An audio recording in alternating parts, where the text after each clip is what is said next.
রাজপুর সোনারপুরে দুটি কাঠের গোডাউনে আগুন লাগে। খবর পেয়ে ঘটনাস্থলে পৌঁছয় দমকলের দুটি ইঞ্জিন। কি থেকে এই অগ্নিকাণ্ড খতিয়ে দেখছে পুলিশ। আজ ভোর রাতে সোনারপুর থানা এলাকায় রাজীবপুরের পাশাপাশি দুটি কাঠ গুদামে আগুন লেগে যায়। এই ঘটনার ফলে এলাকায় আতঙ্ক ছড়ানোর পাশাপাশি থাকা দোকানগুলিতে খবর দেওয়া হয় দমকল বিভাগকে। ঘটনাস্থলে আসেন দমকলের দুটি ইঞ্জিন। দীর্ঘ চেষ্টার পর আগুন নিয়ন্ত্রণে আনা যায়। দমকল সূত্রে জানা গিয়েছে ভোর 4:30 নাগাদ তারা আগুন লাগার খবর পান। সাথে সাথে বারুইপুর ও সোনারপুর থেকে দমকলের ইঞ্জিন আসেন ঘটনাস্থলে। সেই গুদামে কাঠ মজুদ ছিল।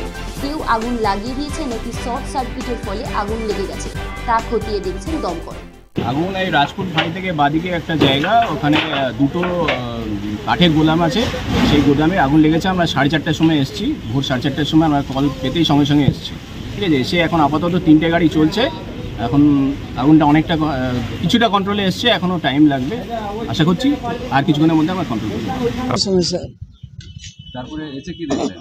এসে দেখলাম হু হু করে জ্বলছিল। কোন থেকে লেগেছে বলে কি মনে করেন?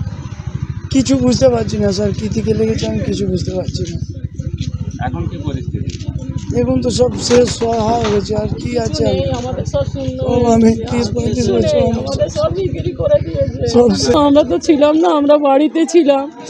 আমার ভাসুরের আজকে কাজ শ্রাদ্ধ, আমি শুনি এরকম আগুন লেগেছে, পুরো আমাদের শেষ করে দিয়েছে, আমাদের পুরো শূন্য করে দিয়েছে। আমাদের কিচ্ছু নেই, আমাদের কিচ্ছু নেই, আমাদের পুরো শেষ, আমাদের পুরো শেষ।